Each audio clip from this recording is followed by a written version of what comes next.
The only thing we have control over in this life is where we put our attention.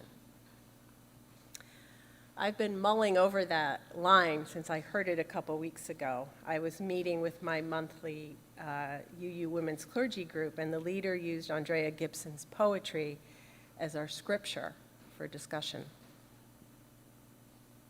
So I engaged in a spiritual practice of a kind with the phrase, trying to pay attention to where I was paying attention. Where am I putting it?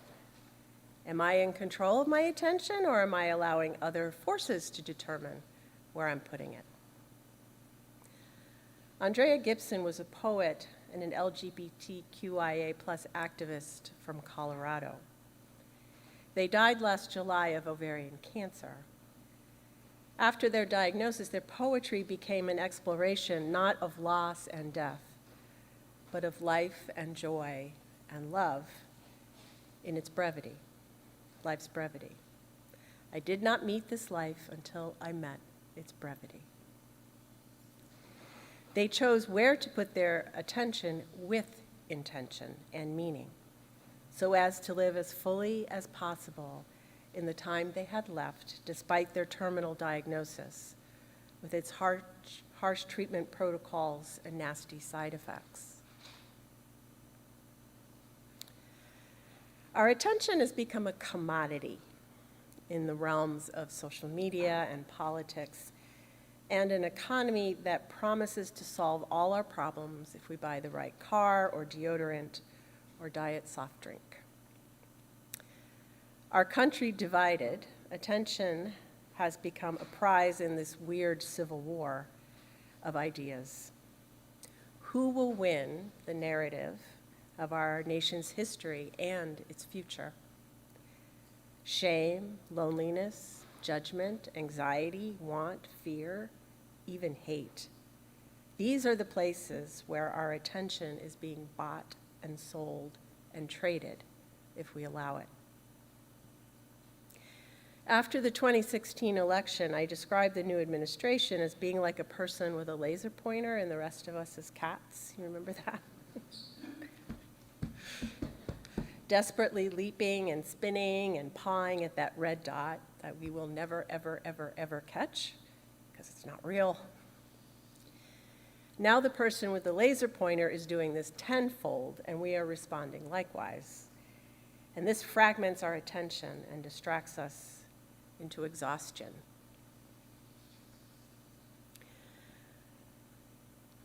Over the years, I've participated in several trainings and retreats led by the Center for Courage and Renewal, an organization for the education of the heart and the soul that was founded by Quaker teacher Parker Palmer. Dolores and I adopted the center's touchstones for guiding conversations when we lead faith formation groups here. And my favorite touchstone is, when the going gets tough, turn to wonder. It continues. If you feel judgmental or defensive, ask yourself, I wonder what brought them to this belief. I wonder what they're feeling right now. I wonder what my reaction teaches me about myself. Set aside judgment to listen to others and to yourself more deeply. In other words, choose curiosity about the person who troubles you and yourself. Pay attention to your reactions rather than just reacting. I believe that taking control of our own attention is revolutionary, an act of resistance to the destructive forces battling for it, trying to seduce us to chase this meaningless red dot. And taking control of our attention is how we practice the spiritual discipline of love, when we choose to give our attention to what matters. As the ancient worshiper sings in Psalm 8, human beings have been blessed with a certain kind of attention that differentiates us from the rest of creation.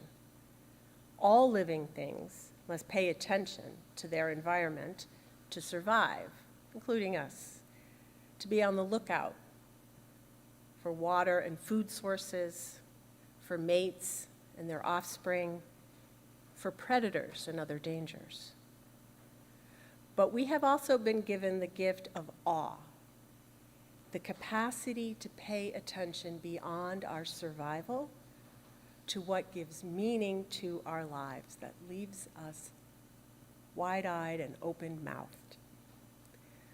We can attend to the world around us through experiences of beauty, joy, wonder, and gratitude. We can dream, and we can imagine, and we can love beyond death. Last week, I was at a writing workshop entitled Writing in the Wilderness, which focused on memoir and immigration. Although we came from all over the country and represented a range of ages, ethnicities, and faiths, our group heard in one another's stories similar struggles around belonging, identity, and navigating between cultures and generations. When I was asked why I wanted to write a memoir about immigration and my family's history with it, I talked about watching our country now attempting to pave over the stories of immigrants, especially those with black and brown skin, so as to erase their humanity, make them invisible as if their stories never existed. This is similar to what my family experienced as Jews in Poland during World War II. But I noted, some people survived, their stories breaking through the cracks in the concrete, like dandelions or crabgrass. Tough stuff.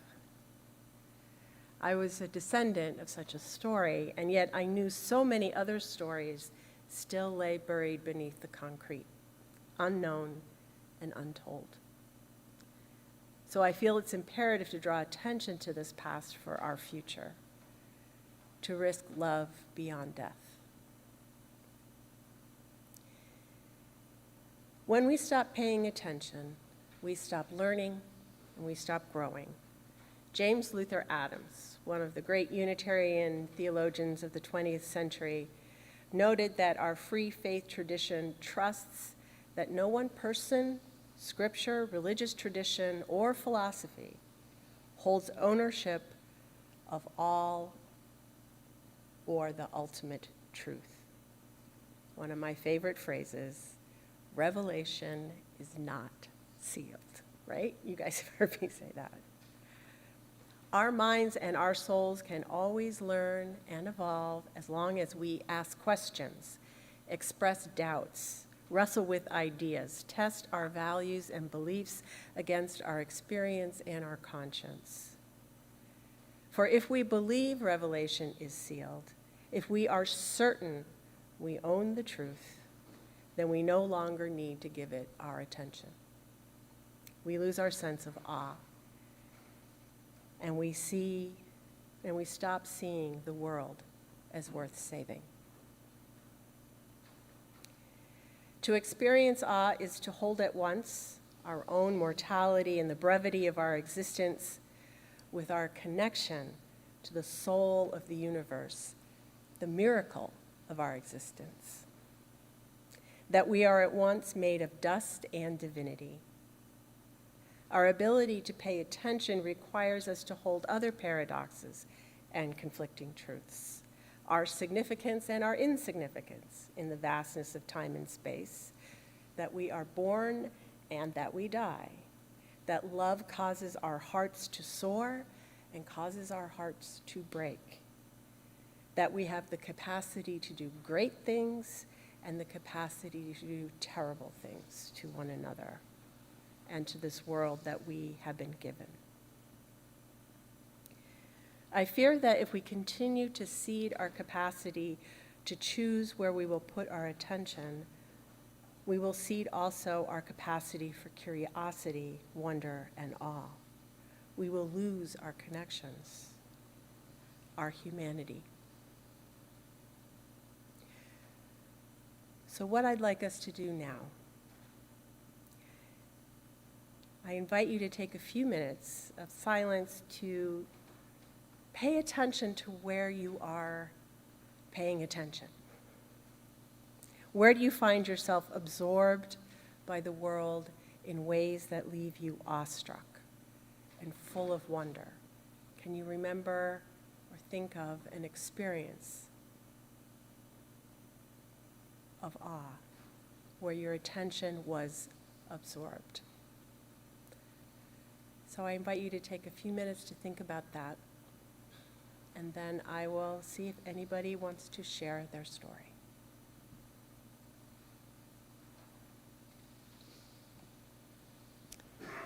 Any moments of awe anyone would like to share?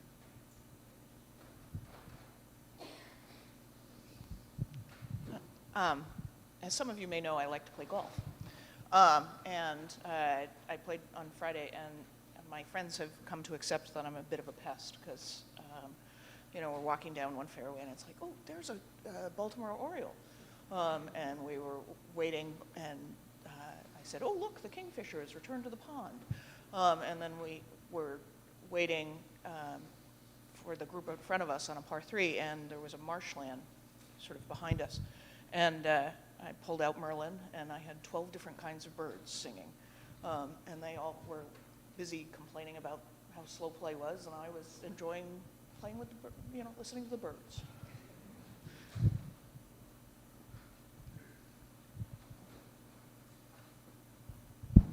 As many of you know, my daughter and son-in-law just moved back from California with 2 beautiful grandchildren. And I take care of them on the weekends every now and then. And the joy and the awe I have is when the 2-year-old Milo is under one arm with his security blanket and his thumb in his mouth, and Luna's on the other side, cuddled up next to me, and I'm reading them a story, and I stop and I take a breath and I think, it doesn't get any better than this.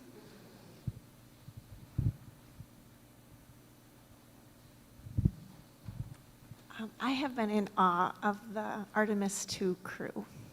And regrettably, when they were in space, orbiting, going on to the other side of the moon, I wasn't paying very close attention. I was very busy. And my walking mate kept insisting that I should be paying attention, and I was not paying attention. I was paying attention to other things.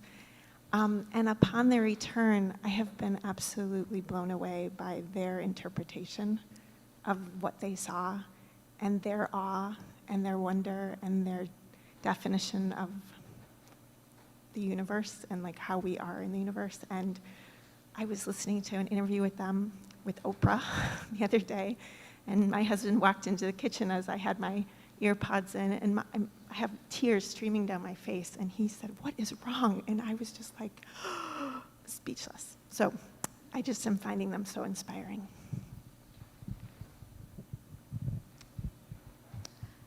I was walking to church this past Christmas Eve, usually not in the dark, wanted to avoid traffic, and I was struck by the beauty of the lights on the Chelmsford Common as it was softly snowing on my way walking into church. I was in awe of the history associated with the Common, living here in the center of town. It's such a gift every time I come to church, and it was just very solemn and special, just walking through with the lights, and if it was busy, I was completely oblivious to it.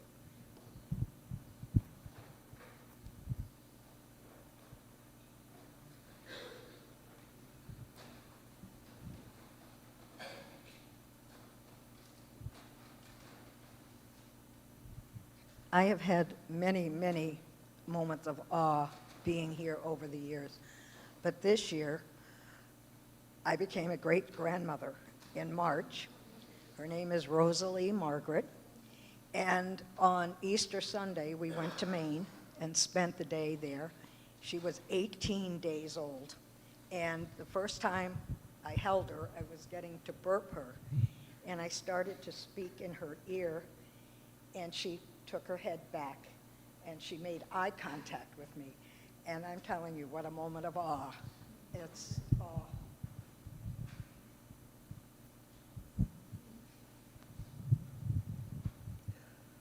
For many, many years, I have tried unsuccessfully to grow lupins, my favorite flower. And I love to go to New Hampshire and see them all. But every so many years I plant them, they come up, but they never flower. Well, this year I went outside and I went along my garden, and I saw 2 lupin plants that had come back. I thought, how nice, wouldn't it be nice if it flowered? But I don't expect it to happen. I think it's the wrong kind or whatever. And yesterday I went out and I'm weeding away, and I looked, and one of those plants is full of lupin buds. So this is 15 years of attempts. Will we see it at the flower communion? Anybody else? Oh, Leslie. Leslie, then Elliot. Well, long time ago, when my now middle-aged son was 3, I came home with a puppet. I love puppets. And it was a little girl puppet with blonde braids. And we were sitting on the floor, and I decided, I'm going to pull this out, you know. And I decided to name her Dorothy. I don't even know why that came to me. Maybe it was because of Wizard of Oz or whatever. But I'm sitting there now beside my little one with my hand, my puppet, and I'm not even trying to pretend, you know, that it's not coming from my mouth. And I am talking, and my son Michael is having this conversation. And we're going back and forth, and it's really, you know, a serious, fun, wonderful conversation. And then I'd had enough. I got tired of it. So I took Dorothy off my hand and put her on the floor. And my son became absolutely hysterical, crying. He was bereft.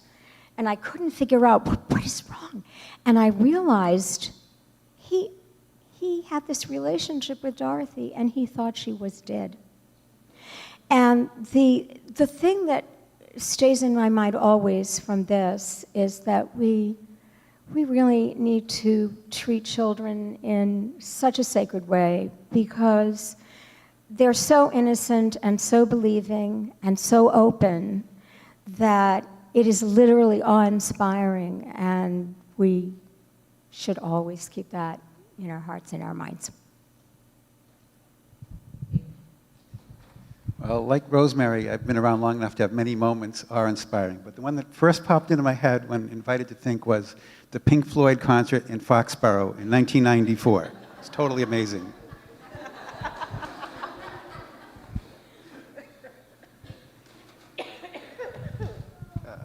I also like birds like Garland, but I have this thing about clouds and rainbows. And yes, I have cloud books. And when you get the aura around the sun, a big circle around the sun, and you can see it with sunglasses, and it's amazing to look at. But there's a thing called a circumzenithal arc.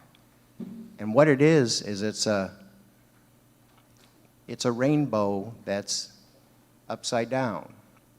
And it's just, you can find it anywhere within the sky. If you look up, you'll see these little rainbows that are upside down.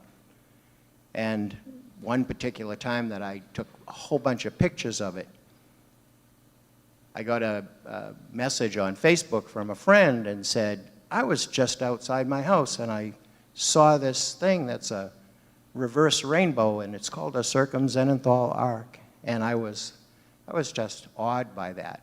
And he was too. And so look at the clouds. Watch for rainbows. One more, anybody, or are we done? Beth, you get the final word, Beth. Final. I was fortunate enough recently to take a trip to Spain, and the highlight was the cathedral, the Sagrada Familia, which is amazing. I've been in many houses of worship in my life, but the light and the space and the stained glass, I hear the acoustics are amazing, but didn't get to experience that. But what really struck me is the hundreds and thousands of people who have contributed to this, knowing they'd never see the end. So that's all.